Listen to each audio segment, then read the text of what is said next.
Alrighty, the time is now 7:01 p.m. We certainly want to be good stewards of everyone's time. We know that the legislators they haven't even left the Capitol. They're running all day, and it's been, from what I understand, it's been a interesting environment that's up there from all of our reports. So we we want to make sure that we get that, give them certainly the respect their time that they're due. And we are going to start with the opening prayer, and then we'll go into the update. And I don't see Minister, I believe she's out of town. Judge Holmes, if you will do us the honor and remember your president's husband while you're at it, please. Thank you, Madam President. Let us pray. Father, we thank you for today. We thank you for your many blessings that we can't list them all, but we just are thankful for all the things that you've done for us. God, we thank you for this forum. We thank you for the NAACP and our president, President Marsha Ellison, who thought it not robbery to make sure that your people do not perish because they have no knowledge. We ask God for your strength and your comfort in this time of bereavement. I ask that you remember my sorors, Elizabeth Massey, for the loss of her sister, and for my chapter president, Crystal Hall Shivers, and the loss of her husband, and everyone else that is here that is grieving a lost one, a loved one. We ask you now to send your comfort and your peace that surpasses all understanding. God, I thank you for the legislators that are here on this Zoom call tonight. And God, I thank you for their diligence in representing your people, for we are your sheep of your pasture. And God, I ask you now to keep them encouraged, keep them strengthened, because you said in your word that before we even call, that you'll answer. And you said that while we're yet speaking, you will hear us. And we thank you for being a prayer answering God. So while they're walking up and down the halls of the Capitol, and it may seem bleak, God, keep them encouraged. Let them know that you said in your word to be not weary in well-doing, for they will reap in due season if they faint not. And so, God, you know it all. The government is upon your shoulder, and we rely on you. Give us peace, give us strength. In Jesus' name we pray. Amen. Amen. Amen. Thank you so much. My name is Marsha Ellison, and I have the privilege of being the president of the Fort Lauderdale Broward branch of the NAACP, the National Association for the Advancement of Colored People. I also serve as Legislative Affairs Chair and Treasurer for the Florida State Conference. And we have certainly have a longstanding relationship, the NAACP does, with our legislators, and I want you to know that we are willing to work with anyone who will work with us. We certainly have those that are always answering the call, those that you don't have to go through staff to get, and will take the call even if they have to step out in the hallway. Those are the ones who are doing the work of the people, and those are ones certainly we look to work with as we continue. I can say that cell numbers haven't changed. That contact and information continues to flow, and we are certainly very pleased with the hard work that they continue to do, and not just for the NAACP, but any of our citizens that are willing to be about the business of the people. I would now ask if the Vice President of Zeta Rho, Ms. Leslie Campbell, will give us greetings from the Zeta Rho chapter of Alpha Kappa Alpha Sorority Incorporated. Vice President Campbell. Thank you, Madam Chair. Good evening to everyone. On behalf of Alpha Kappa Alpha Sorority Incorporated, Zeta Rho Omega, where our president is Rosalind Osgood, who also happens to be a part of this wonderful panel. And I definitely want to say on behalf of the sorority, hello to so many familiar faces. We thank you for the work that you're doing, not just on an individual basis, but you are taking care of an entire community, an entire nation. You're standing with those who cannot stand. You're speaking for those who have no voice. So we will continue to stand and hold hands and connect with you with the NAACP for the rights of all people. So thank you. It's an honor to be with you this evening. Thank you so much. And we will go directly into introductions. We'll do self-introductions, beginning with our Senator Osgood, and then we will move to the others. We will go to then Representative Patricia Hawkins-Williams, go to Representative Felecia Robinson, and then to Representative Daryl Campbell. If you would, Senator, give us an opening statement. Good evening to all of you, to my colleagues in the legislature, to my sisters of Alpha Kappa Alpha, to my sisters of Delta Sigma Theta, and all the members of the Divine Nine, to our amazing community. I have the honor and privilege of serving as your state senator for Senate District 32. And I can tell you it is an awesome responsibility and task that comes with a lot of excitement and a heavy load and a heavy burden.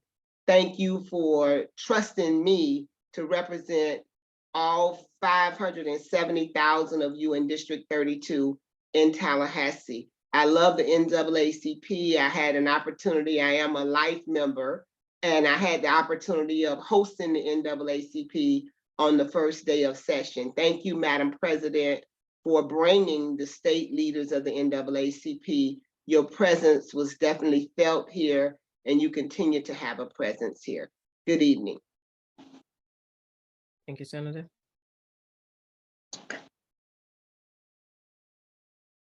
Hi, I'm Patricia Williams, your state representative for District 98.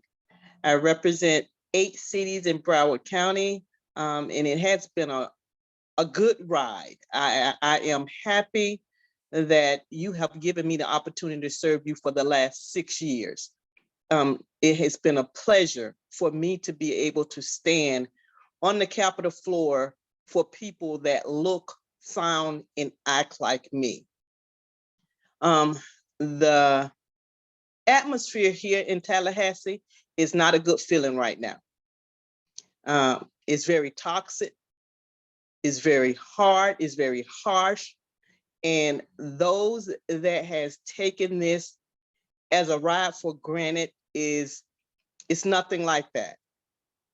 And once we start getting into things that is actually going on here in Tallahassee, a lot of us are going to be surprised. But it has been a pleasure for me to be able to say that I represent people that I feel that think like me, act like me, and believe in some of the things that I believe, and be able to say every vote that I have cast is for the people that I serve. Thank you. Thank you. Representative Robinson. Good afternoon, and I am State Representative Felecia Robinson, representing House District 104, which actually represents South Broward and North Dade. So I have Pembroke Pines, Miramar, and Miami Gardens. And this is my second term in the state legislature.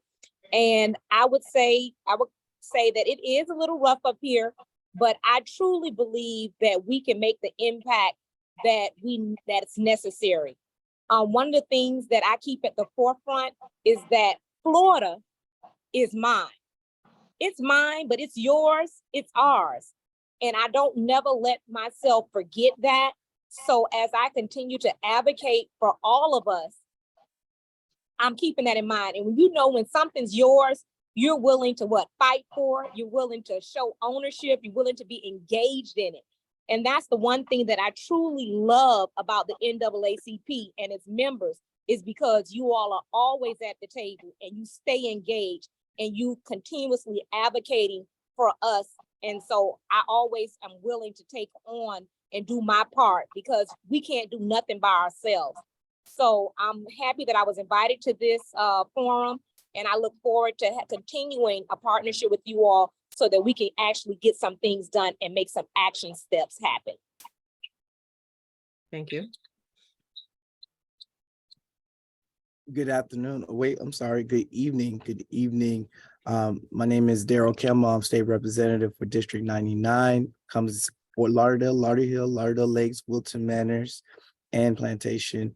It has been not the easiest of moments, but it has been such a joy in just learning this process. For those who may not know, this is my second session, first term. I had a chance to learn the process a little bit in depth in my position last session. This year, we've been blessed enough to actually run some bills and some appropriations this year, and it has been a joy just working with Senator Osgood and some of the other representatives on this call and in the House to try to push and advocate for my community. I knew the difficulties that was associated with this task, and I'm happy to say that I'm taking on that quite well in this climate that we have, and trying to work and build relationships and getting things done. I know things haven't been the prettiest in the news with this, but I know that I came here to work. I came here to work for my community, and I came here to work for people that I represent. And so in that comes trials and tribulations, and I'm here with so much hope, because the future that we have coming for us it provides that hope, and I'm not going to let that go, no matter the climate and the nature. And so I'm looking forward to the conversation about what's been going on, what's been happening, and what we have been doing in combating the negative stuff. Thank you. I want to start with, because I just received a call about an hour ago from the president of the FAMU National Alumni Association, Broward County chapter. Curious about HB 999. I know that there were some amendments or something that was proposed, and things are happening hot and heavy every day. If starting with the Senator, if you could share with us where we are today when it comes to HB 999, I would be greatly appreciative. Madam President, thank you. If you would allow us to do this in the right way. So HB 999, as you know, is a House bill. The Senate bill is totally different. So it would be the right thing for me to defer those comments to those members of the House, and then I can talk about the Senate bill portion of it. Okay. Hawkins Williams. Madam Chair, I have not had the opportunity to hear 999. I understand that it's supposed to be headed to the floor, so I can't give any information about it. The committees that I have been assigned to, that bill has not come through yet. Okay. Representative Robinson. Okay, and it hasn't come to my committee neither. However, I have been doing research, and I've been to a couple of study sessions and things on it. So I will share with you all what I know. And I can also even put in the chat a fact sheet that was broken that I've been using to just get that information. Basically, it's restricting, it has a lot to do with curriculum, anything that has to do with diversity and inclusion. But what I guess has brought a lot of attention outside of that, because of course that should bring a lot of attention, but how it would affect our Divine Nine or some of our student organizations, such as the Black College Student Union and things like that. So the way that it is written, and because it is written so vaguely, that's what's so concerning, because initially it would have had a major effect, because it would have not allowed anything that dealt with diversity and inclusion to happen on a college campus. Once a few of us actually addressed the sponsor, he did do an amendment, which was to cut out anything that dealt with student fees. So as of right now, 999, it said it has an amendment on there that would exclude organizations if you're only run by student fees. What our concern is, or what we've been trying to get a clear understanding of, is a lot of our organizations, such as sororities and fraternities, they do go under student fees. However, every organization that's on a college campus have to have a faculty advisor. So it's very unclear on whether or how that would happen because sorry, I'm outside. Okay. Because how the faculty advisor is attached, that money comes from the university. Another thing that's unclear, although the fees is, they say that you can do it with the fees, is if that organization wanted to say, rent a room on campus to host, an event that might deal with social justice or something that is not deemed okay under the diversity and inclusion thing, will they be able to do that? So it's a lot of unsureness on what would happen because of how the bill is written and the vague explanation that is going with it. And so that's pretty much it. But as far as with curriculum, it's saying things like gender studies, you can't do that. Anything that has anything to do with diversity and inclusion is pretty much restricted. Thank you. Representative Campbell, anything you'd like to share with us? Yes. So it definitely says all that in the bill. It targets a lot of, it targets the professors, those in tenure, in reviewing their tenureness. As you may be aware, tenure is hard to come by, and for them to put into the bill that we're going to reevaluate your tenure at the request of the board, is something that we will start to see professors start to really, or particularly older professors right now, start to really either resign or relocate out of our state to different positions that where they feel more respected in their roles as a tenured professor.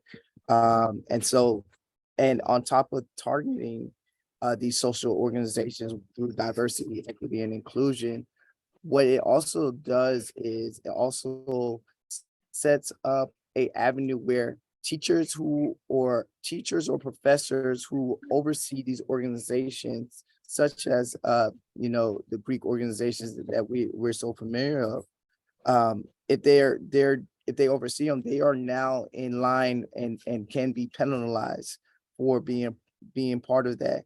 And so some of the questions that's being asked is how do you enforce this? Do they get penalized when say for instance a social organization holds a voter registration or even a protest? How does that work? And so talking with students are concerned, they are worried, they want to know how can they speak up, what can they do about it, and who they need to go to. And so some of these schools have been quiet on the forefront regarding this matter, because they're uncertain about what's happening with this policy. But what we do see is these schools are starting to change their curriculum in preparing for what is about to come. And so my fear is that the damage has already been done with what we see, just with the notion that this being said and being put forth through. Thank you. And the Senate bill companion, Doc? Yeah, so the Senate bill companion is Senate Bill 266. And I'll back up a moment first to say that you can watch all of our committee meetings and everything we do on the Florida channel. It's very important that you put it on your computer, that you go back and hear and look and see. People think that we just come to Tallahassee to hang out, but we grind here all day, every day. And you get legislation that comes forth without explanation. Sometimes you get interpretations that create perspectives that may or may not be correct. So I know, because I've watched one of the meetings, that Representative Henson just asked the bill sponsor, was it an attempt to get rid of Greek fraternities and sororities? And he responded, no. Of course, no one is going to just outright tell you yes. But when you see language targeting groups that do political activism and those kinds of things, diversity and inclusion, we know that that means things that's related to Black people. And it's what many up here attach to the critical race theory, which are separate issues. So the Senate bill does not contain the language about the political part, but it does contain the language about the diversity, equity, and inclusion programs and around the tenure of the professor. And what's also interesting to me, being a former adjunct at Nova Southeastern University and a former school board member, is it also forces universities to use a different accreditation entity every time they're up for accreditation. When you go for accreditation, you build a relationship with the accreditation entity. There is not a whole bunch of them to choose from. You're either going to be SACS accredited, college or university. So again, it's another way of trying to control what's going on in the education space. Now, when we talk about Greek fraternities and sororities, we don't talk anything about critical race theory. We certainly advocate for things that we support. But what's interesting to me, the primary thing that we all do is support academic excellence, our scholarship, and support and promote the importance of high scholastic achievement. To be a member of a Greek fraternity or sorority, there is an educational requirement that's a high scholastic requirement, even in the grad chapter. So as we continue to have this conversation, my thought is, if we are pushed, and I can speak for all of the Divine Nine, we're not broke organizations. You know, I would be remiss if I didn't say that Alpha Kappa Alpha just launched the first woman-owned, member-only credit union that's owned by Black women of Alpha Kappa Alpha, led by, funded by.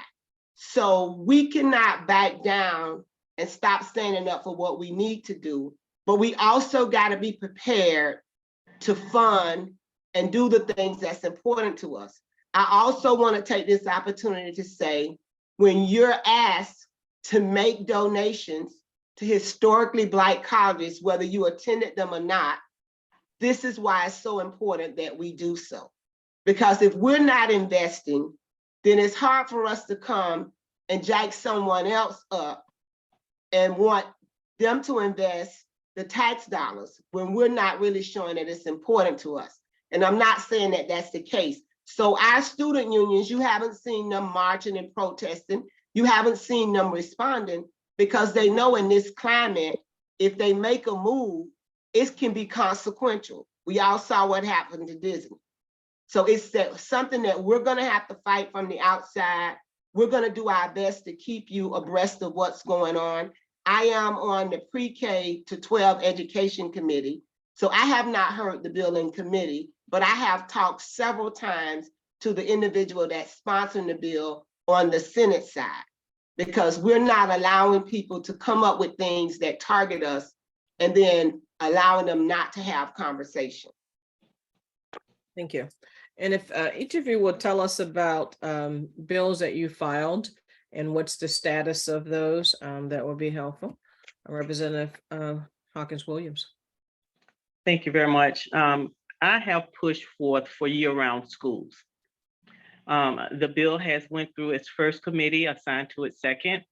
And the reason I pushed forth for the year-round school, number one, we have lost 2 years because of COVID. Number two, it shows increasing crime rates in juveniles when children are out of school. And number three, I'm a firm believer, if we would invest now or we pay later. What does year-round schools look like for us? Those things have not been ironed out, but I think it'd be a plus for parents that's not able to afford to put their children in summer camps, for us to have somewhere for our children to go that's supervised. And for another reason, now the state of Florida is issuing out money like it's water for certain things. And if I'm able to put forth that idea of putting something in place to help our teachers, help our students stay off the streets, and teachers, the ones I surveyed before I actually put that bill forth, those are the teachers that talked to me and said that it would be a good idea because they lose so much, children lose so much during the time that they are not in school during the summer breaks. And when I say that the state of Florida is issuing out money for school, different things right now, when they went forth and put through HB1, they came up with all these ideas of how they can use taxpayers' money for rich people to pay for private schools. Why can't I come up with an idea to help people that's struggling to make ends meet during the summertime and keep our children off the streets and in school? Thank you. Representative Robinson. Well, I have several bills. I will list them all and then, I'll invite you to actually go to myfloridahouse.gov, and there you will be able to see all of the bills. The one that's actually moving right now would be HB 361, and it's a municipal water surcharge bill. And actually this particular bill right now, the Florida statute states that if you are a municipality that service water to another municipality, you can charge those other residents up to a 25% surcharge. And this is something that's actually happening in my district. So I filed the bill. The bill is not moving under it's moving, but it was attached to another bill. So when you look at it, if you look at HB 1331, it's been attached to that bill and it has passed its first committee. This bill was important to me mainly because you were charging people that it's like taxation without representation. You were charging people that can't vote for constituents in one city, but yet that city was charging them a 25% surcharge. And in the particular case where I'm trying to solve, the actual water plant is in the city that they're charging. So it's something that has been being fought for a long time in my district. And finally, it looks like it's going to be resolved. So I'm very happy about that. I do have some other bills that are very important to me. I have 3 that is dealing with human trafficking. And it hasn't started moving yet, but I have been told that they're looking at it. So I'm still working it. And this is a bill that I'm actually carrying with Senator Osgood in the Senate. And what it would do is 3 parts of this bill. And what it would do is for people that have, the first part of the bill is to kind of strengthen or be a little bit more strict on the penalties of businesses and people that are working with traffickers. And a part of strengthening those penalties would be to have a financial fee attached to the criminal offense. And then those monies will go into a trust fund that would actually be able to help the person that has been trafficked. And so that's very important. And I'm hoping to see that it gets some movement. The other one that is very important to me that I spoke with the speaker and he says he liked it and it probably will not pass this year, but I will continue to work it. And this one is a voter restoration database. And the way that we ask for it to be set up is that the Florida Commission of Offender Review would be charged with setting up a database that would have all of the information in one place so that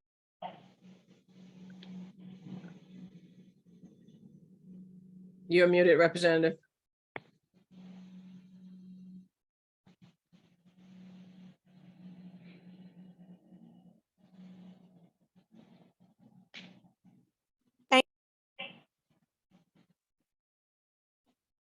hello, I'm sorry. Okay, it's all right. I don't know what happened. So I don't know if you heard the last one I was talking about was a voter registration database. And this database was asking the Florida Commission of Offender Review to create a database where it would house all of the information for people that have been convicted, but they've done they're in the process of trying to get their rights restored. It would tell them how many hours they had to do, what their fees are, and all of that would be in one place. So that person would be able to log into that database and determine whether they're eligible to have their rights restored or not. Not only would the person be able to do that, but it would also be able for elections, they would be able to use this database so that there would be no mix up, because people should not be being recharged when they actually believe that they were eligible. This is one that I had a bill, but Rep. Campbell, and I'm probably he'll speak to you about it. He had a bill that was similar. So we're trying to combine those two to get that moving. Thank you. And before we go to Representative Campbell, Representative Hawkins Williams, your hand is up. Okay, perfect example. When Rep. Robinson stated that she had a bill that she was working on, and she felt it was a good bill. The Republicans also felt it was a good bill. So they took her bill and merged it and made it their bill. So when she says attached to something else, these are some of the things that we go through. We can put forth all the bills we want, but if they feel that it's good and it'll make sense, they would take the bill and make it their own. And that's what she say. We tell people don't marry the bill. So to her, she felt it was so important for the bill to get passed that she's not making a big fuss whether they push it through or not, long as it get passed. You know a little something about that too, don't you? That happened to you All just the a short time. time ago. Thank you. Rep. Campbell. Yes, thank you for that. And so I'm excited because I have a sickle bill HB 1481. It is actually it's about creating a sickle cell inventory on research for those who have sickle cell and Medicaid. This focus on sickle cell has become a speaker priority. And so me and the leader Driscoll have two similar bills, and we've now merged both of our bills. The original bill focused solely on sickle cell and Medicaid, while my bill focused on the treatment, the prevention, and the education of sickle cell statewide, and those who have the sickle cell trait.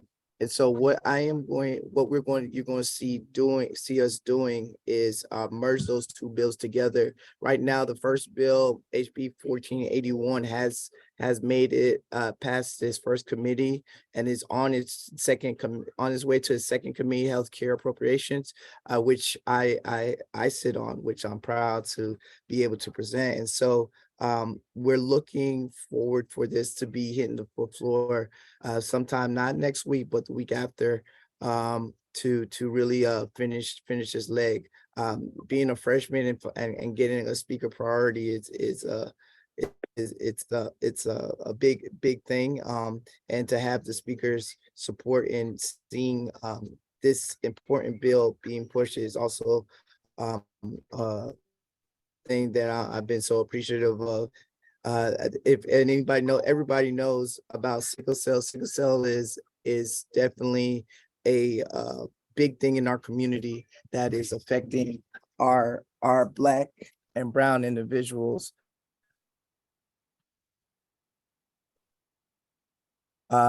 Particularly how big it is, and how important it is that we continue to provide that treatment, that care, and the prevention and the education that's necessary. And so we're looking forward to continue to force it. What it does, it gives $5 million to the state to provide a statewide initiative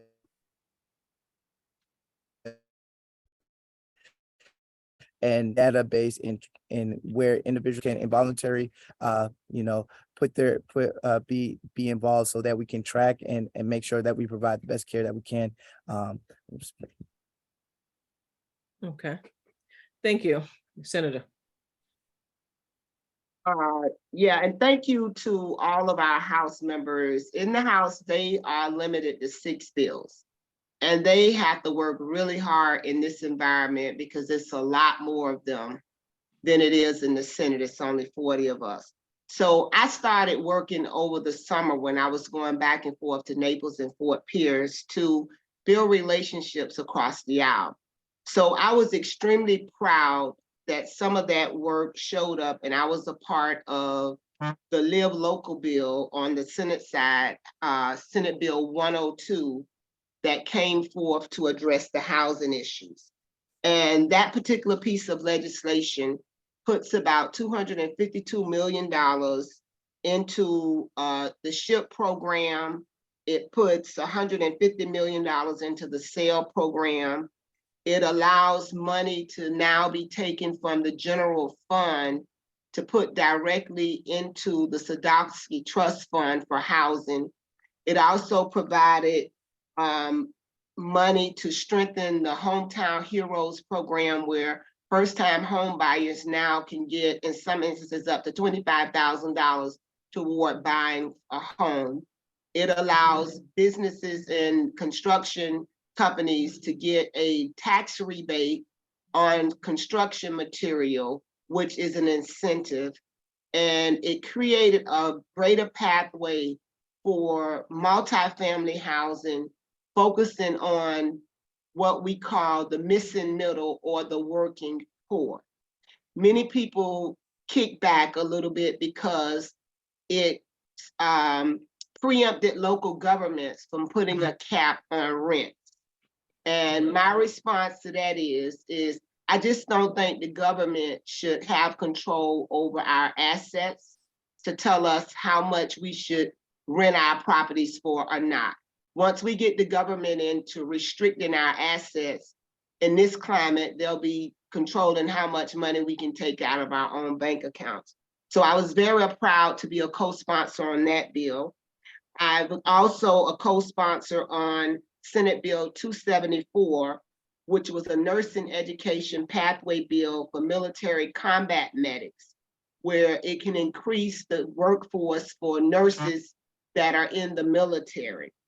Another bill that I co-sponsored and begin to have conversations, it's again one of those bills that you give an idea and somebody else taking and run with it, is a bill that many of my kids are not going to be happy with me about. It's Senate Bill 52. And it is a bill that bans the use of social media in school, K through 12 school campuses. And why this is important is the internet came into play and all of us just turned our kids over to it without any regulation, without any rules. Social media is a place where predators thrive on taking advantage of adults and our children.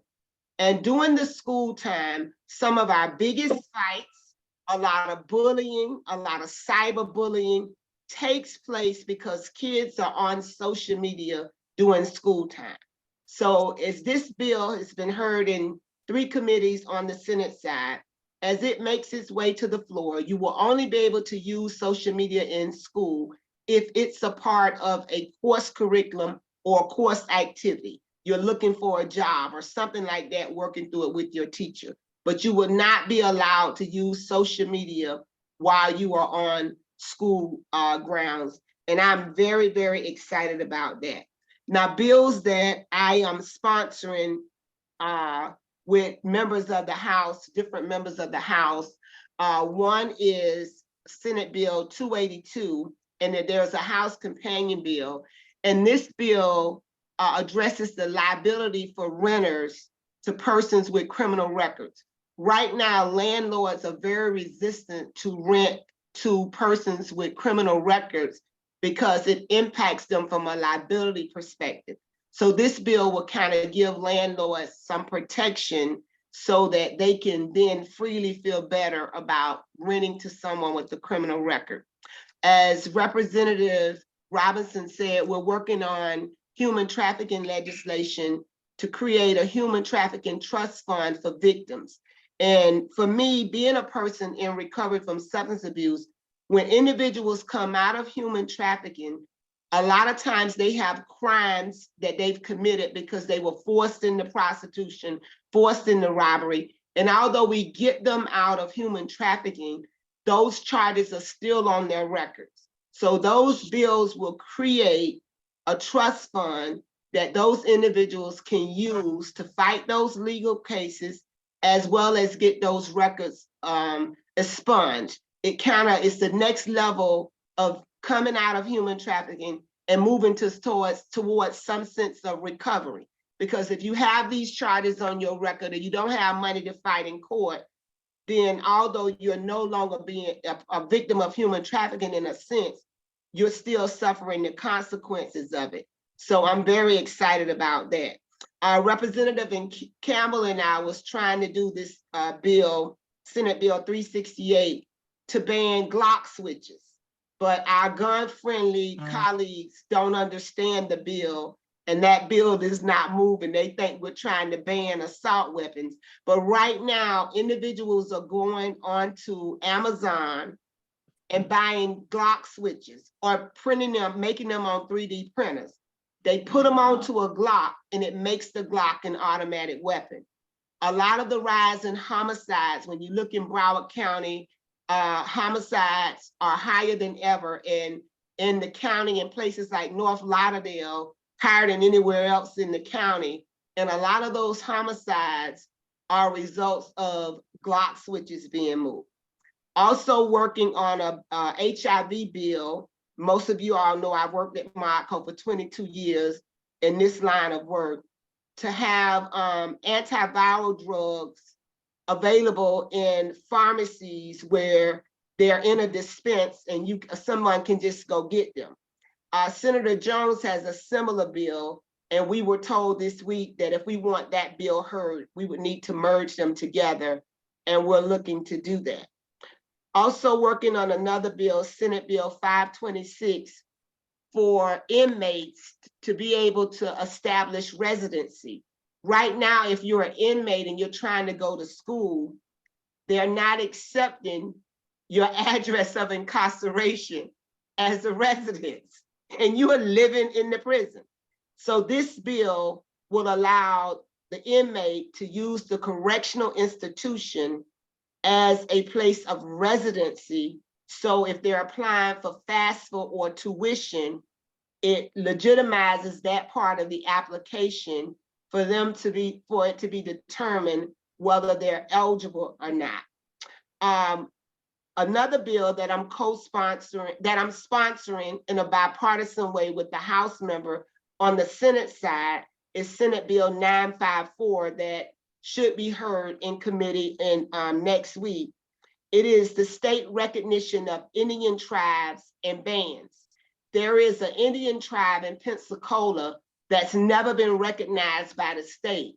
As a matter of fact, in the 1800s, the state of Florida made it literally illegal to be an Indian. If tribes are not recognized, they cannot take possession of a land that they own. They can't apply for grants. It's a major hindrance to them. So this particular tribe has never been recognized like the Seminole tribes and the other tribes. This is a different tribe of Indians who don't believe in gaming, don't believe in alcohol. So I'm working in a bipartisan way to get that group recognized so that those 1,600 individuals that live in that community will have access to, I think it's about 13 or 14 acres of land that's just sitting there that they can't take possession of. I'm also sponsoring Senate Bill 1426 that's entitled Device Filtering. This bill will require anytime anybody buys a cell phone that the filtering is on. Then it makes it very easy for them to turn it off if the phone is being sold or being used by a young person. When you have tablets and all these smartphones that we give the kids, and these devices come and they turn the filter on, then if the filter allows it to connect in ways that people can begin to target them. As you can see, I'm really focusing on this whole social media thing about protecting these kids and trying to make sure that these kids are safe. So I'm looking to present the bill around the Indian thing next week. I was told through the Judiciary Committee that the human trafficking bill might also move next week as well. So those are the bills that I have out there. And as you've heard from my colleagues, we file bills, sometimes someone steals them. There has to be a Senate and a House version of the bill. And then we go to, at some point, conferencing, where we have to try to bring the two bills together and salvage what we can as being the meat of the bill. And sometimes we have to accept things included in the bill or the way that it go through, even if it's not in our name, so that we can have some type of help and some type of relief for our people in making some of these policy things. I chose very non-controversial things because I didn't come in with the best name recognition after the mask mandate. So I'm starting on the ground floor and I'm building, and I'm committed to doing this work so that we can continue to make Broward County the best place to live in the state of Florida. Thank you. And since we're talking about education, I'd like each of you to weigh in any order on your understanding of the book ban, is what we call it, and the governor calls it it's a hoax on the books ban. So what is your understanding of the governor's what we call banning certain books? Anyone? Well, it is what it is. And the attempt to erase history, you can take away the books, but my history is my history. I had not so much, I got very upset today and I just let it go. I went as far as you're creating this box. And if I don't fit in that box, you want to erase my ancestors' history. I went on to tell them that we are all different. And because I'm different, I don't talk like you, I don't act like you, I don't walk like you. I am an individual person. So that let you know we're not all the same. And because you want to take away the books, the history of my life, it's not going to change who I am. As a Black person, we have survived through so many things. And for you to feel uncomfortable 10% of your life, I feel uncomfortable all my life. This is my story. Today I'm too Black. Yesterday I wasn't Black enough. Today I'm too aggressive. Yesterday I was not aggressive enough. But because I don't fit in this little box that you have created, you want to erase history. And it's not right. And if you want to start erasing history, let's go back to when you brought me over here, my ancestors over here by force. Let's talk about how you used my ancestors for your own personal pleasure. So erasing history is at this time what they're trying to do to rewrite, to make themselves not feel uncomfortable. Thank you. Well, for me, especially as an educator, I am very offended. But I would say, one thing that you recognize, or everyone should recognize about our governor, or this person, because I really don't want to even give him that title, is that he is very strategic on his messaging, which is very powerful. Like you said, he says it's not a ban. However, to be truthful, and it is definitely a ban. And I don't want anyone to make any mistakes on that. And we have, we've done press conferences, we've done marches, and we have demonstrated that we are not pleased with this. And when I say we, I'm saying the people of Florida, because we as African Americans have done it, but we have had some people, other people from other cultures that have expressed their concerns, especially in education. So my thing now is, what are we going to do next? He has been so strategic that he has placed this into law, and that's how he's able to do this. But I tried to make sure that people understand that slavery was law too. And it was right when they were doing it. And so because he have done that, my turn, or what I have been trying to focus on, is how are we going to combat that? And so I have people that I've been talking to that has been collecting banned books and been trying to figure out how they're going to introduce them in their community in different ways. I think that's a great suggestion. I have actually written a resolution, and I'm trying to encourage community organizations such as the NAACP and all these different organizations, for us to come together and start teaching our history within our communities, and to do whatever it is we can, because he's done what he has done. And because it is law, until we can get him out of there, or until we can get our numbers up, there's limited on what we can do on that part. But that should hopefully motivate us to fight back and learn our history anyway. And so anytime I'm speaking to someone about what he has done, I don't want to give him any more media attention or any more emphasis on what he's doing. I want to talk to people about what we're going to do about it. And so he's done it. He's banned books. He's trying to ban curriculum. And it does have a lot to do with them feeling uncomfortable. Okay, we know that it's very important for us to know our history, because when you don't know your history, you're doomed to repeat your history. We know that we are powerful people. We know that we are strong people. Let's just ensure that we're able to push this out into our communities so that we can become stronger. And I feel like this is an opportunity for us to unite.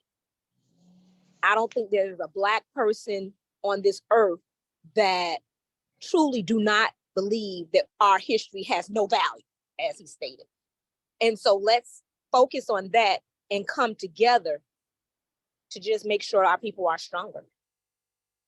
Thank you. Anyone else? Is it a hoax? Or And I'll agree. Everything is a play on words. So the response is that the Department of Education has the right to look at curriculum, books, and material and what's being taught in schools and regulate it. That only applies to traditional public schools and charter schools. You can go to your private school and use whatever books or whatever you want. The rules don't apply there. So when we say the books are being banned, their response is that's not true, that they're monitoring education, they're updating curriculum, they're adjusting curriculum to what's appropriate and aligning the contents. We know that the books are being banned, particularly books that talk about race, like Toni Morrison's The Bluest Eyes, Why the Cage Bird Sings, books by Langston Hughes and James Baldwin, who were openly gay African Americans. So it is true that there is a way that they are typed the books. And as my colleagues have said, there's a law that's put in place, like Stand Your Ground. So then they could kill us and get away with it because it's allowable by the law. So when you have a bill that says that you can't teach anything that makes some people feel uncomfortable or have psychological anguish and feel like they're being blamed for something that happened in the past that they had nothing to do with, this is in law. This is how they get away with this. Now, we all know, Judge Holmes, if something is giving you psychological anguish, you need mental health support immediately. You don't ban a book because you're feeling some kind of way about something. We also know that we inherit traditions. Many of us as African Americans eat black eyed peas on the New Year's, or sometimes, like me, eat collard greens and cornbreads with our fingers. If your tradition has been bigots and racist, it's your tradition.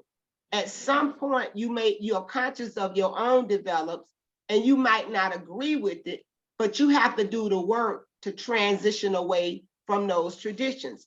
I was raised by grandparents. My grandmother was an extremely nice lady. She had the gift of letting people say anything to her and ignoring them. Well, I decided about 6 or 7 that that was not going to be a tradition that I was going to bring forth. I just was not going to let people get away saying and treating anything to me.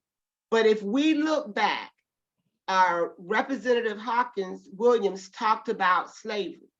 When we were targeted, it was not only because we was physically capable of working, but it was because we were a people that had the intellectual or cognitive capacity to build a civilization.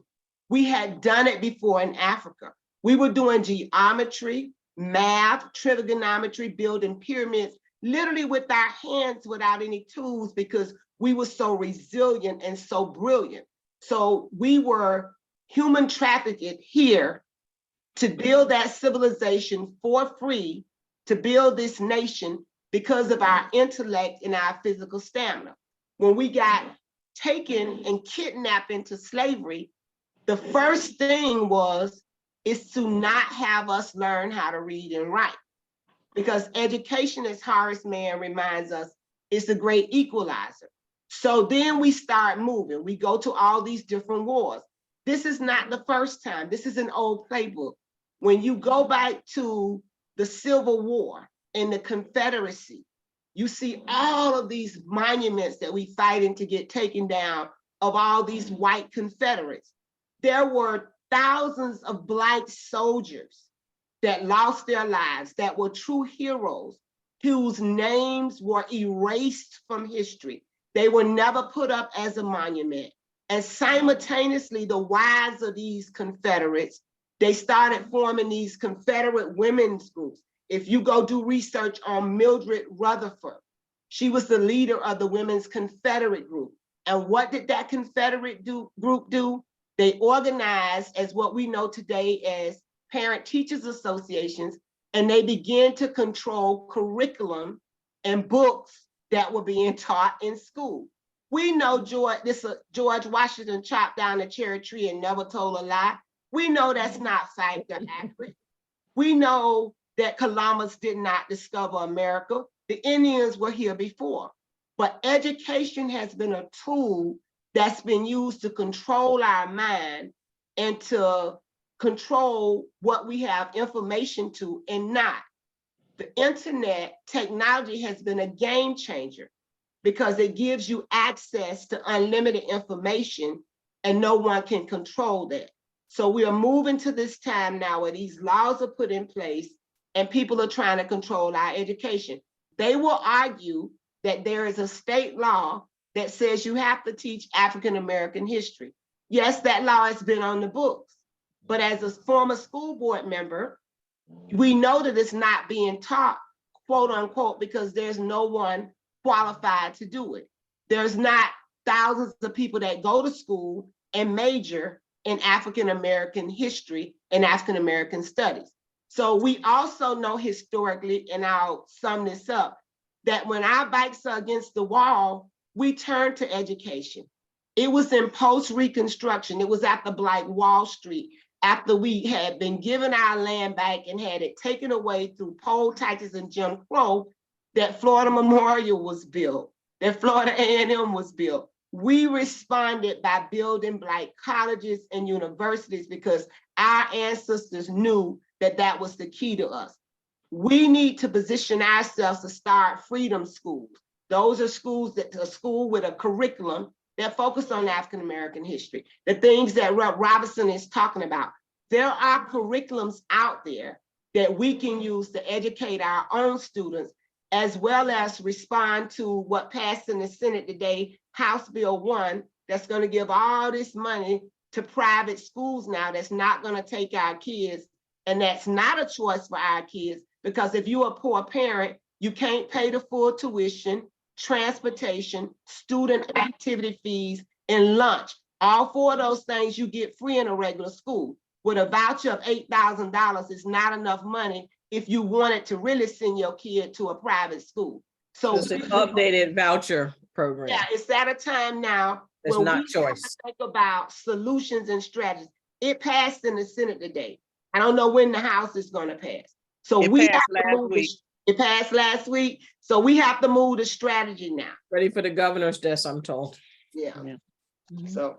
But as she ended with HB1, I'm not counting it all lost. It Right. passed, yes, it did, but they have created a PCS. Yes. Meaning it's gonna come back I can get it. in a different form. Yeah.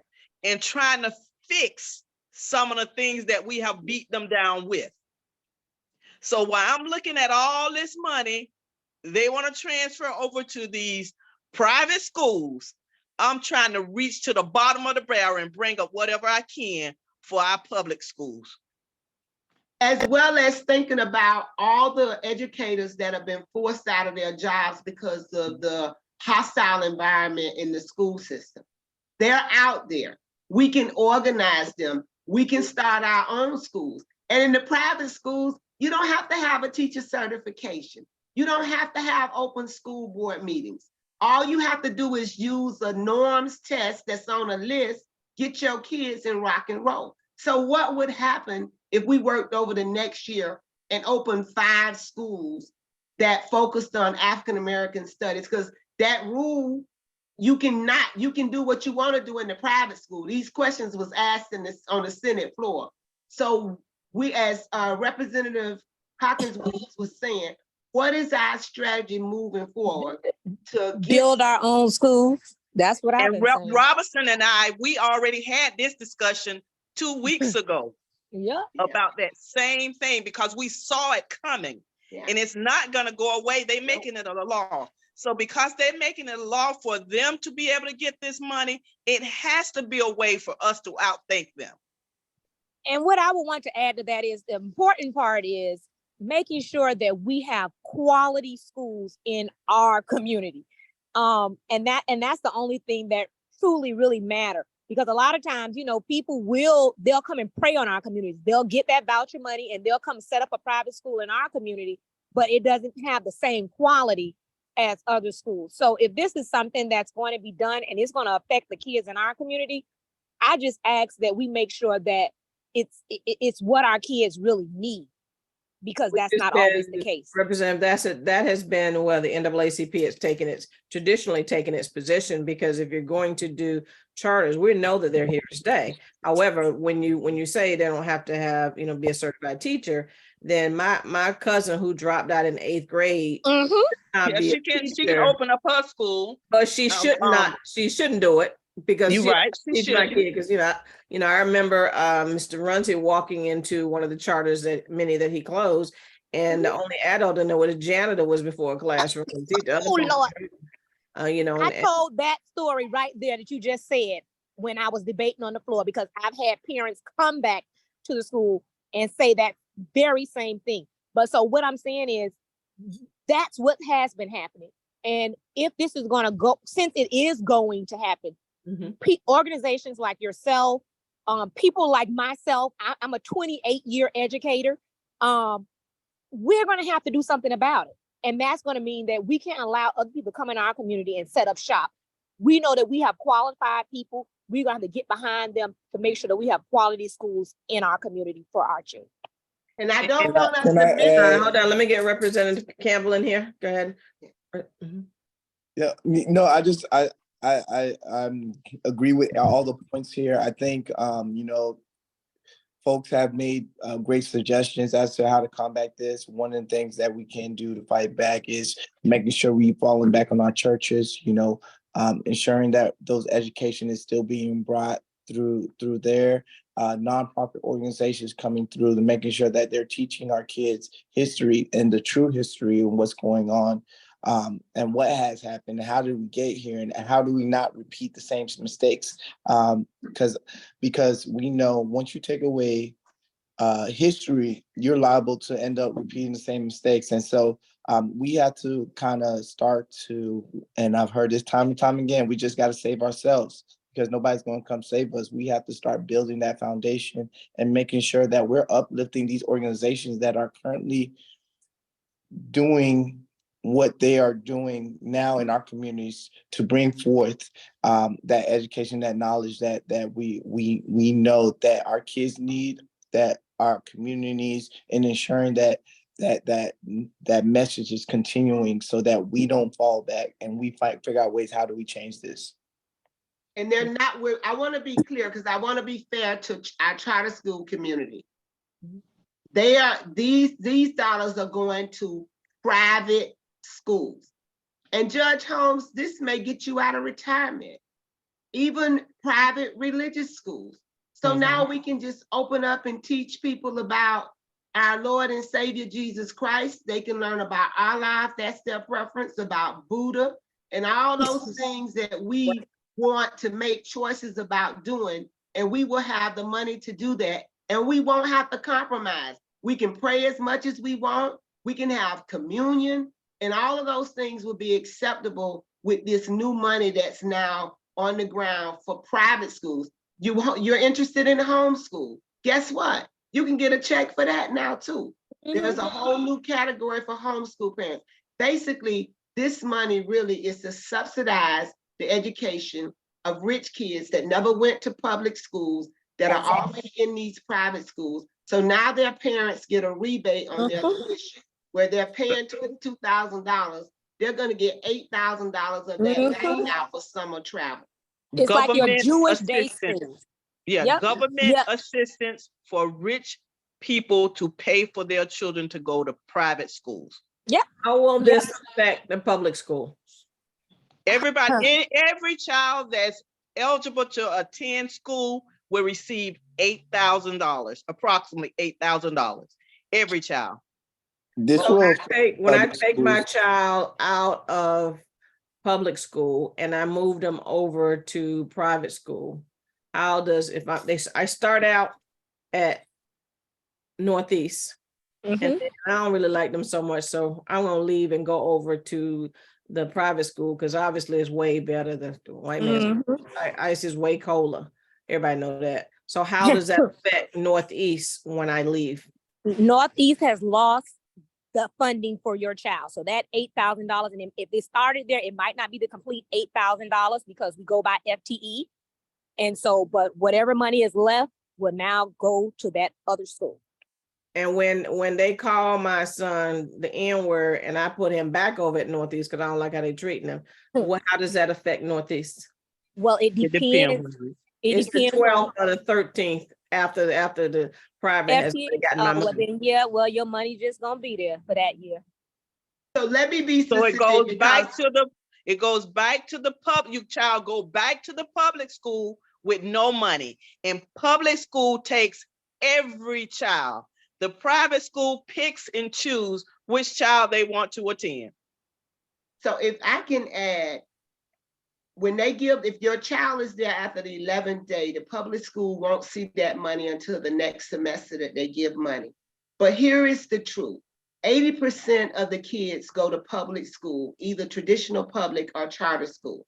So right now, we all know, because we lead in Florida as being like 45th in the nation, the way we pay teachers, the per pupil FTE dollars. So if we're already so far in a deficit and we have all of this money, why won't we dump this money into the existing school system that we have first, or at least give them half? When we play games with the numbers with schools, it impacts the schools in multiple ways. Schools have class size. So if you start taking kids out, you're only supposed to have 26 kids in a class. If you get 28, the law requires you to have another class and you're penalized for it. To have that other class, you got to pay for another teacher. So it's going to be a serious. Senator Osgood, the bill came forth today. They're removing, quote unquote, the penalty in the cap now, all of a sudden. Because it's the private school, and these are the games. It also takes resources. We know our special need kids are already underfunded. So they're not going to get the services they need in those schools, and they're going to come back to the public schools even farther behind. Their IEPs, all the things cost money. Right now, school districts use their general revenue to make up the difference in the funding that they don't have. Schools are not about education. Think about it. Schools have to provide social services. We all having period poverty events now because we have to make sure that girls have the things they need during that time of the month. Schools have to provide food to family. They have to do social services, psychologists, psychiatrists. So schools now are kind of like a one-stop shop for a lot of children. When you put them in a private school environment, the private school does not have to do all of those wraparound services, and they can put them out at any time. They don't have to take the kids. These questions was asked, do they have to take all of the kids? No. And then the argument becomes private school parents pay taxes too. That's true. But a lot of us that don't have a single child in school right now pay taxes to support our school system because we're committed to the education of the children. My biggest issue more than anything is if I'm in a traditional public school, I have to have school board meetings in the public. I have to do 3 readings and have community input for the budget to be passed for the school year. So if I'm gonna take public dollars and put into a private school environment, why would they not have to have the same transparency, same community input? Accountability. We're not trying to make private schools like public schools. My response is, I agree, but basics and fundamentals are basics and fundamentals. No matter where I play basketball at, elementary, middle, high school, professional, I gotta do what? Step on a court. That court is gonna have a boundary, an out of bound line, a free throw line, a lane. Those are the fundamentals of basketball. I need a goal to score 2 points if I'm in the 2-point area. If I'm really feeling it, there's a 3-point line. If you foul me, I get a shot for 1 point. The fundamentals of that court is consistent around the world. So why would we have different fundamentals and different ways that we are providing if we're gonna say quality education to our kids? It is a bunch of hypocrisy. It is just foolish. And it's not parents' choice, because if you're a poor parent, you cannot choose a private school even when you want to, because you don't have the full tuition, the transportation money, the free lunch, or student activity fees. We don't talk about the student activity fees in private schools. I know because my kids went to all 3. I just worked like a dog for all those years with 2 and 3 jobs to make it happen. But this is where we are, and we need to start lining ourselves up that we get some of those dollars. Thank you. So Madam President, you asked the question, what does this do to our public schools? And this absolutely decimates them. This does not look good at all for our public schools' future. And pretty much one of the questions I asked and Senator Osgood touched on it is like, the boundaries of these. We have a school board that checks that. So what now does our school board do as far as if all these kids decide to go to these private schools and use these vouchers and there's no other kids left? How do our public schools stay afloat? How do they function? How do we make the improvements necessary to what they're saying are D's and F schools? And so these are questions that haven't been answered and continue to not be answered. And we don't have teachers as it stands as it is. And so I think the idea would be to do what the state of Texas did in Houston and what the state of Florida has done in Jefferson County. So I think that, obviously we talked about the governor being extremely strategic. We haven't touched on the union busting bill that's sliding around there as well. It is, we did hosted an NAACP state conference, hosted an event this weekend with American Federation of Teachers and National Education Association, based around the banned books, and who AFT committed to distributing 10,000 books across the state of Florida. Branches will work with our youth councils, any young folk we have in around that can do teach-ins. You can have a library at your branch office, work with your churches to make sure that we're educating our students and our kids on our own history. But there is, when he said, you ain't seen nothing yet, we ain't seen nothing yet. And so we work, certainly continue to partner with our friends in labor, because it is certainly going down. It's, we've got to be realistic about it. I know they have been extremely quiet, but that strategy hadn't worked at all. They had their own strategy, but it isn't looking good right about now. Senator, I see your hand is up. So the union busting bill passed today in the Senate, and it's very clear that it's targeting teachers. Teachers have the largest unions. The police officers, firefighters, and correctional officers were held harmless. They can still collect their union dues from their paychecks. The thought is that the government should not be a banking institution for unions. So unions should be able to collect their membership other than having to go through payroll deduction.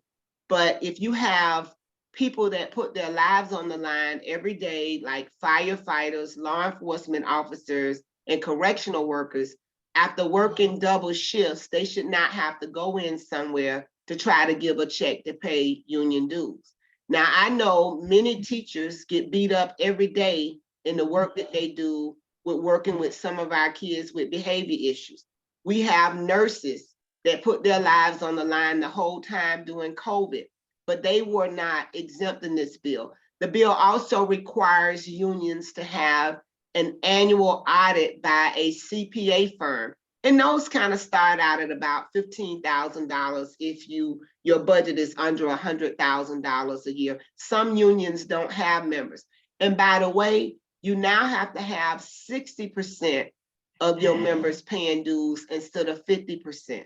So it was clear. We know, some political parties don't like unions. That's just the bottom line. But this bill was intentionally designed to target teachers' unions. The bill even talks about the salary of the union presidents and how those salaries have to be reviewed and approved, that they shouldn't make, more money than the average staff person that's working within that group of unions.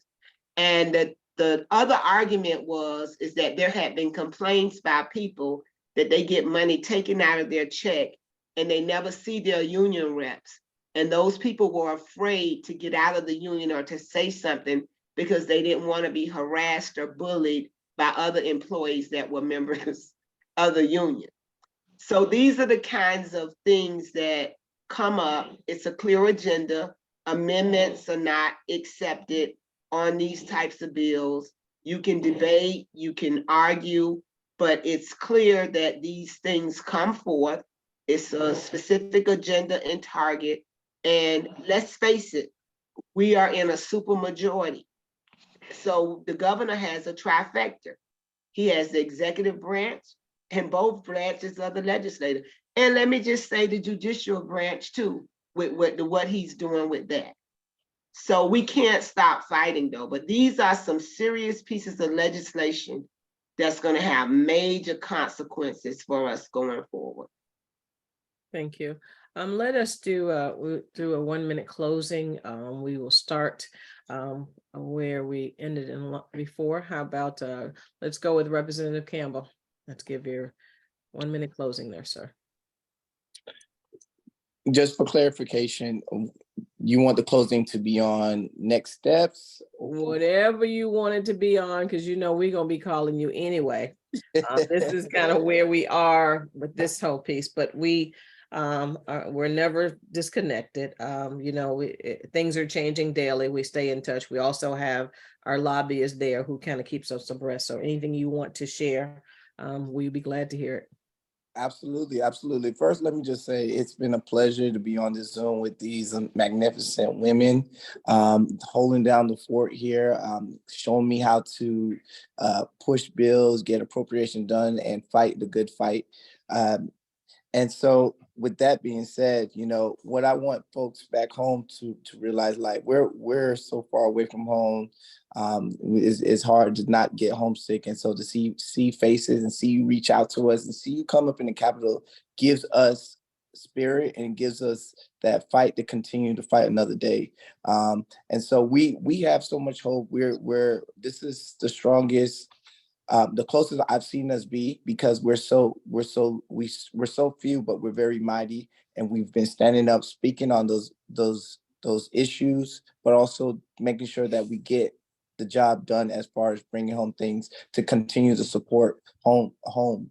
And so what I would say for those who are looking to help and thinking about what can we do, you can continue contacting legislators. You can continue making those calls. You can continue educating individuals in your community about what is occurring, because people have to see what is occurring. Just watch Florida Channel. They're telling you everything. They're not hiding anything. They're out front in these streets. And so it's about making sure that you're aware, making sure people are knowing what is going on, and making sure that we're getting them out to vote, because we got to get these people out. It's terrible that we have some of these elected officials in play and they're not voting to what Floridians want. They're voting to what a governor wants to do for his presidential race. And so, you know, the fight's not over. We're still here. We're fighting for you. We just want more folks to hop on board and step out into light and step out on a limb and get that message across. And so we're here. Please contact us. My office is always open, is available. And so we want to make sure that we are continuing to push those things through. And so I thank you for having me on, and I look forward to continue the good fight. NAACP Life members are always welcome on this. Thank you, Representative Campbell. I don't see Robinson. How about Representative Patricia Hawkins-Williams? Okay, thank you again. We talked about our governor, and the way I'm looking at things here, I'm not gonna paint a pretty picture. I'm not gonna say it's all roses. I'm letting you know this is the real deal. The governor is not doing some of these things by himself. He has these people in place that's only thinking about their next move. So what hurts the people that they serve, they are not concerned about that. And these are the fights that we're fighting here. When we talked about the school system and how this new expansion of the voucher is coming, I want the community to know, if you're thinking about taking your child to these different schools, make sure you know what you are getting. If your child has an IEP, all those additional services that's needed, all the additional services that the school board, the public schools give, you're not getting it when you go over there to that other academy. They're not gonna cater to your child. If your child has a behavior problem, they're gonna paint you this pretty picture, have you bring your child over there a month, maybe two, then they're gonna send them back to the public school system, and they're gonna be behind. When I stated about the money that they're taking from the public school system to give to these private school systems, this is coming, it's real. And it's have and have not. If I'm a single parent and they're giving me this $8,000 voucher, the average school that we need to take our children to that's private is going to be about $10,000. Where's that additional $2,000 going to come from? I don't have it, because I'm working from paycheck to paycheck to make ends meet. But that millionaire that has the money, the ability to write a check and send their child to that private school, they're going to take that money and continue to build those private schools up. So we as a community, and I'm asking them to include this in the bill, put it on the website. If your school is going to provide all these services that our public school system provide, put it in writing. Let me know. Let our parents know what they are actually getting on. If they feel that they want to take that child and take your $8,000 and go over there, block it so that they can't come back until the end of the school year. They need to stay. If you feel the grass is greener on the other side, you take your $8,000 and go over there and see how they mistreat your child. You'll run back to the public school system. inform our people that this stuff is real. Today we've debated, no, we had a discussion today on the floor. Open to carry. Permit, not open to carry, I'm sorry. Permitless carry. Permitless Mhm. to carry. Everybody in the world is gonna have a gun. And you know what that's gonna cause for people that look like us. Additional problems. So the things that they're pushing forth is real, and it's gonna hurt the community that we serve. Thanks for giving me an opportunity to be part of this today. I appreciate you and all you do. Representative Hawkins Williams, NAACP life members are always welcome here. Thank you. Representative Felecia Robinson. Hello? Hello. Yes. We're doing I closings, got kicked Representative. off. I understand. Yes, we're doing closings. Mhm. Oh, okay, closing. I just want to say you all have been great advocates across the years, and I really, appreciate what you all have done. And I'm just asking that we continue to take action. I'm going to do my part. I'm going to make sure that I advocate. I'm going to make sure that I give you the information that you need to have so that that's happening up here. And I just ask that we all come together and do better for our community. When it comes to education and our children, I've always been very passionate, and my life's work has shown that. And what they're doing now in the state of Florida, when it's in terms of education, it motivates me even more. I am a big advocate for education. And I do believe that if this, well, not if, because it has happened for the most part, it passed both chambers, and we know that the governor will be willing to sign it. So we have to go ahead and make sure that our community is whole. And so that's my concern, is making sure that we do that. And I just look for you all to be a partnership in that as we continue to fight to make sure that we take ownership of Florida, because it is ours, and that it needs to work for us. Thank you, Representative. I can commit that both, since you're two counties, both South Dade Branch NAACP and Miami-Dade NAACP and Broward County, Fort Lauderdale Broward, will continue the partnership and expand on it as well. Thank you so much for joining us. And Senator. Thank you again, Madam President. Thank you to all of you that are tuned in tonight. Please let your presence be known in Tallahassee. If you can't physically get here, send your emails, and please email everybody. The governor is the governor. They need to hear from us. They need to know the pain that's being caused by the things that are going on here and the different spins that they're putting on things. If we don't help people understand our story and our position, then we let them off the hook and we don't hold them accountable. So send your emails. Make sure that you're communicating with people up here. Go to the Florida channel. If you're not on my distribution list, I dropped an email address, fisherman.julie@floridasenate.gov.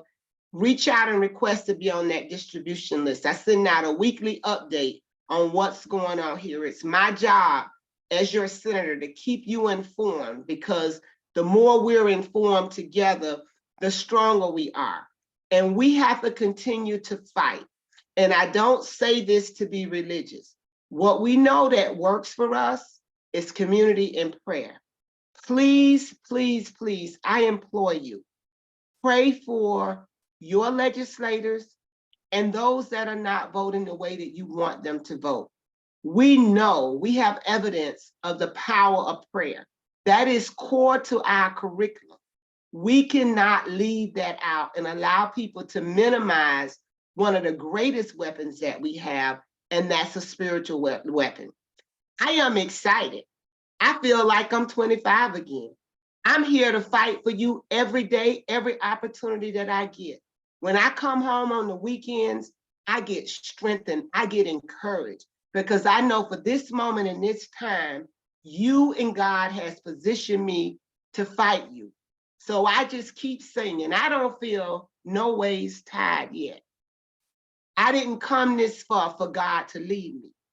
I reflect and I think about, there's been times I've been sick. There's been times we were being lynched every day.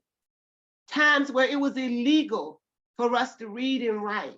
We wasn't even considered to be a whole person. And there were significant moves and things that took place to make things better. This is our moment and our time to put our faith on the line like never before and come together and fight like we never have before so that our children and grandchildren will have it better than we're having it. It's bad, it's hard right now, but think about being spat on. Think about being a Black man and literally being murdered because a white woman said you looked at her. We've come a long ways, and it's up to us to run the next mile. I'll close with this analogy. Y'all know I love sports. When you're doing a 440-yard relay, you have 4 runners, and they each have to take a lap around the court, around the track. And normally your second runner and your fourth runner are your strongest runners, because if the team is behind, they're gonna make up the turf. We have to continue to pass the baton so that whoever's running that 440-yard relay for that period of time, whether you're running at the NAACP, you're running on school campuses, you're running in the parks in the community, I'm running in the Senate, but we running that race. And we got a bench where we're passing that baton.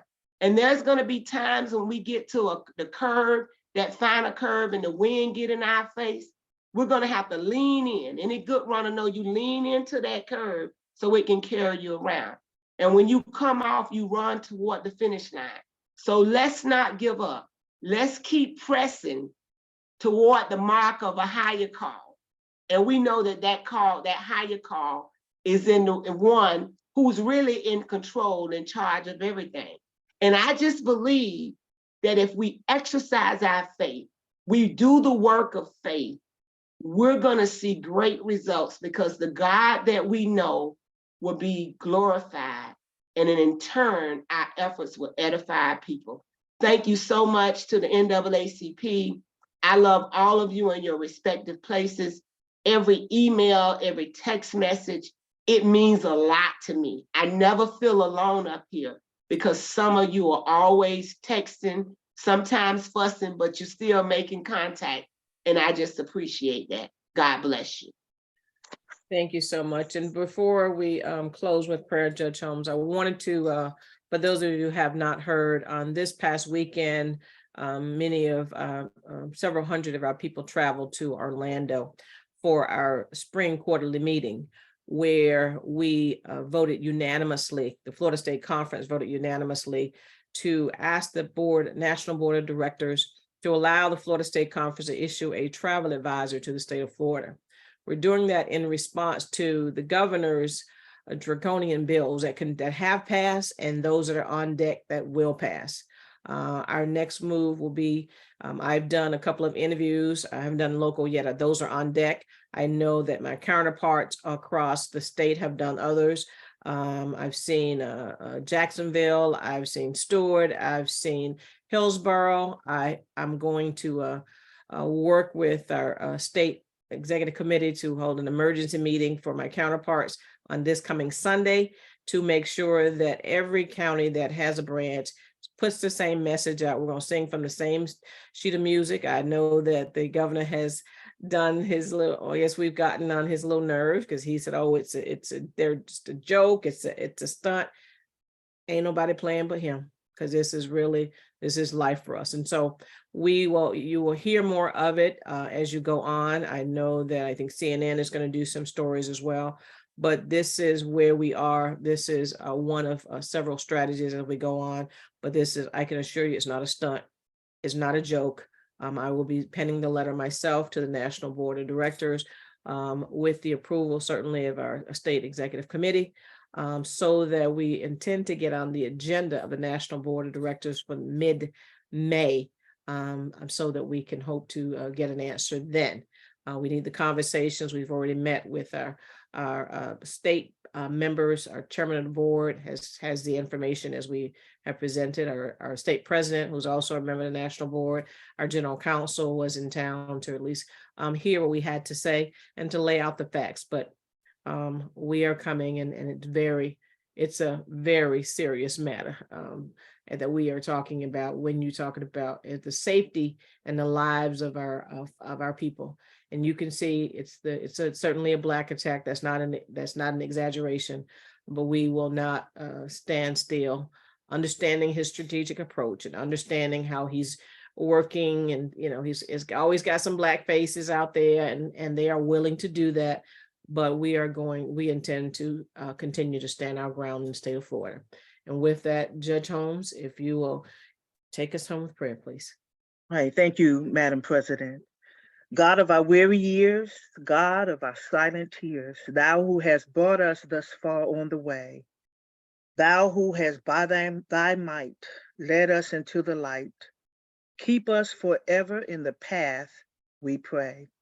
God, we thank you for this informative forum and seminar tonight. And God, I know many of us feel like Jehoshaphat when he was surrounded by his enemies. He said to you that he didn't know what to do, but his eyes were on you. God, we're going to keep our eyes on you. We ask you to keep your eyes on our legislators, those who are doing right by your people. God, I ask you now to show yourself mighty, show yourself strong. Give them what to say, give them favor. God, everybody can't be wicked. You always have somebody that's willing to hear the cause and the challenge of our people. And God, I don't care how much the governor wants to oppress people that look like me, as you did for the children of Israel.